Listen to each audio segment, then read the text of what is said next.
Okay, Wednesday, February 12th, 2025, and here I am in the center of Brussels. This is a metro stop called De Brochierer. I don't know how to say it, but this is near the immigration office, and there's also this building behind me is like a landmark.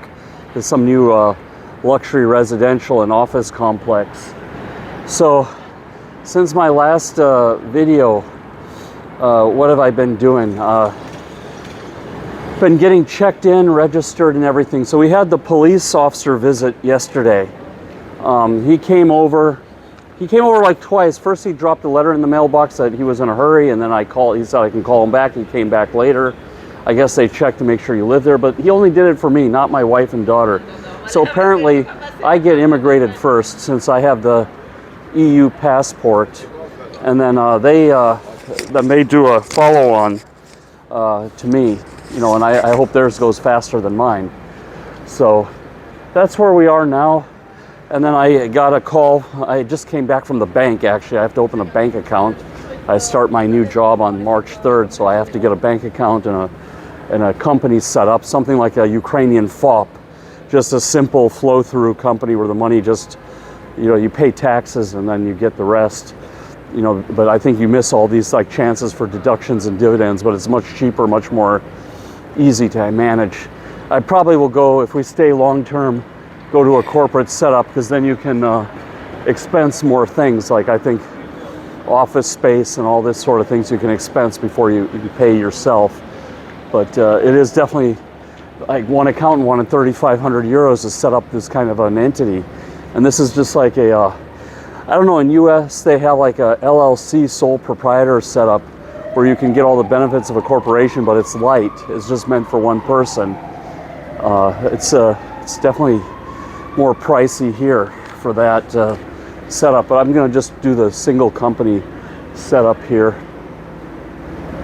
But yeah, this seems to be a nicer part of the town. I mean, it all looks nice, but there's a lot of shady stuff just going on in between the little cracks, it's that's unfettered immigration policy. I don't have any issue with the immigrants, but you have to have a plan for them to do something. Like one guy was telling me, they come here and they're not even allowed to work. They're just supposed to sit home and take money, and that's not good. People want to work, in my opinion. People want to do something and they want to advance their life, and if they have that, if they have attainable goals, right, that they work and they can attain something, they will do it. I mean, that's why immigration works in America. If people come in legally, they can get a job, they can move up, they can save, they can decide their own personal economy, personal finances on how to achieve their goals, and they get little victories. You get little wins every day. It kind of keeps you occupied. Then you don't want to become radical. You don't want to break things. You don't want to pee in the elevator. Yeah, I just wanted to comment on this side of town. All the elevators here also smell like piss. It's like a thing in Brussels. I don't know. I mean, I'm in the process now of toilet training my daughter, and I want her to understand that the bathroom, you pee and poo in the bathroom, not in elevators. So they don't really set good examples for children here. And then some Brussels people told me there's a lot of homeless here. I thought this was Europe, I'm paying 50% taxes, that they would be able to manage that money. And that gets down to the whole USAID thing. Now that was a big thing in the news, and here's my opinion about USAID.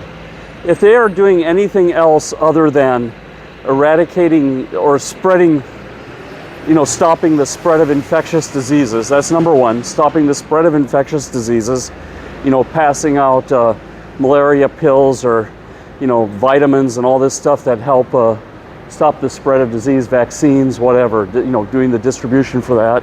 Number two, they should promote literacy, because literacy is the foundation of democracy. So if they're like helping build schools in Afghanistan or something like that, that's okay, as long as they're teaching people how to find information for themselves and not trying to indoctrinate them, but how to solve problems and, read, write, do math, so that they can live a proper life. And then the third thing is, disaster relief. Like if there's a famine, You know, that's legitimate for USA to, you know, pass out, you know, stuff like that, or, you know, assist, you know, people who have experienced like a tsunami or tornado or something, you know, and that's good soft power for the US. But all this other stuff they were doing, you know, like, you know, it's just weird.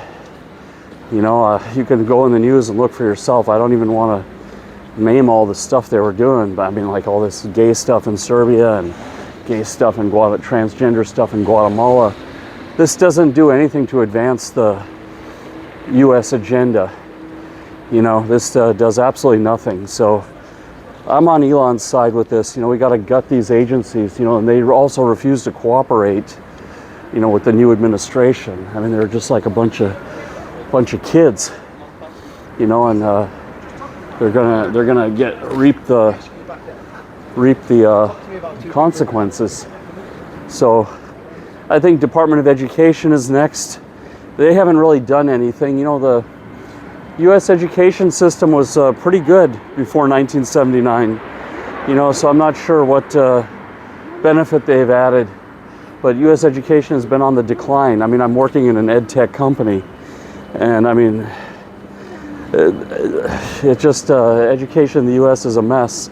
It has to get back to basics, you know, reading, writing, mathematics, you know, social studies to include U.S. history, civics, you know, how things work, you know, some global history, you know, how people live in other countries and everything, and geography and stuff like that. I mean, everything else is just extra, you know, and I'm almost in the feeling that the sports could be, I mean, the sports is, I think, important, but the amount of energy and resources they put into like high school football and all of this, so you want sports where everyone is participating and learning how to manage their health, you know, versus getting them hyper competitive. That could all go private, I think. You know, I don't know, but that's a whole other rabbit hole. But they first got to get the academics fixed, and then, you know, just have some basic athletics to teach teamwork, you know, health management, you know, a little bit of competitive spirit, all of that, you know. But it's, I don't know, it's going to be a lot of pain in the U.S. I'm kind of glad I got a job here.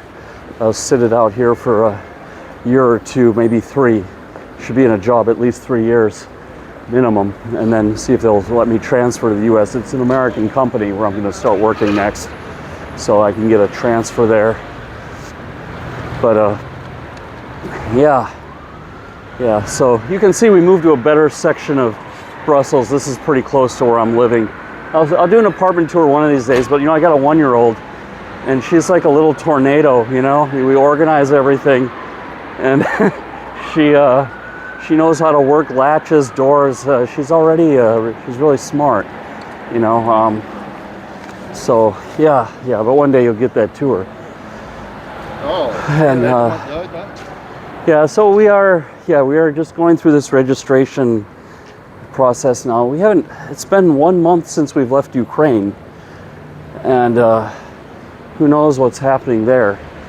You know, I don't think Trump is going to sell Ukraine out to the Russians, you know, but there will be some compromise, you know, because Ukraine is full of resources and everything and what have you. But already being here and out 1 month, it's already seeming so far away, even though I've left an apartment, a car, and most of our stuff is there, you know. What can we do, right? But yeah, see, I got Domino's Pizza here. So yeah, this Belgian registration is taking its own sweet time, but I think I'll at least have my affairs in order by the time I start work. But even then, I got time because I have to work 30 days before I can get paid. So yeah, that's this will be a shorter video. It's just not much to talk about, you know, other than just dealing with Belgian bureaucracy, and you know, that I'm all for Trump and Musk gutting these you know, wasteful agencies. I mean, when I was in the Navy, I can tell you, I saw the waste myself. Like, before a ship would come into port, they would dump all the fuel overboard so they could get that same or more fuel in the next mission or the next journey. I should say, or next deployment. That's the word I was looking for. I'm just waiting for this light to change. Yeah, so it's like if you get a budget in the U.S. government, you need to spend it all by September, so that you can ask for that amount or more in the next year. And if you spend less, then they cut your budget for the next year. So they've got this like really upside down culture in the U.S. government that it's needed fixing. I mean, it was like that when I was an intern in college. I worked for the EPA one summer back in 1991 or 1992. It was a long time ago. In the early 90s, I was working at EPA, as an intern, just 3-month summer job. And it was very wasteful. The office furniture and a lot of people just sitting in these offices twiddling their thumbs. Yeah. So what happens, I guess, when they gut the federal government is it'll be initial pain, right? Unemployment will go up. But then things start getting better. It's like a chemotherapy. Then these people get put into productive jobs because there's still like a labor shortage. It's not as big as it used to be, but they would get into jobs where they actually yield some production instead of just moving papers around. And then that creates wealth, and then that wealth creates more jobs, higher salaries, and things become more efficient. So, a job that normally took 3 people to do is being done by 1. Those other 2 people get displaced for a short time, but then that one person, creates new efficiencies and new opportunities. It's kind of like AI and the cotton gin, right? So they thought that the cotton gin would end slavery, but actually it created more demand for it.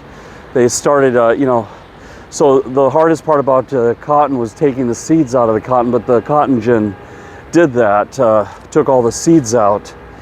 And then these people who were normally working the cotton gin could pick more cotton. And that drove the prices of the cotton down. And then everyone wanted cotton shirts. And it actually did quite the opposite. Slavery increased after the automation. And maybe it's not a politically correct metaphor, but that's what AI will do. AI will free up a lot of bottlenecks and a lot of mundane work, and then create new a new economy. But it's going to take time. It's just like the PCs. We had, when the PCs started replacing everyone in the 90s, the early 90s was a bit of a downer. And then once the office productivity kicked in, suddenly, it was like the early Clinton years, there was this like incredible labor shortage, But anyway, that's all I got. Take care, and we'll see you.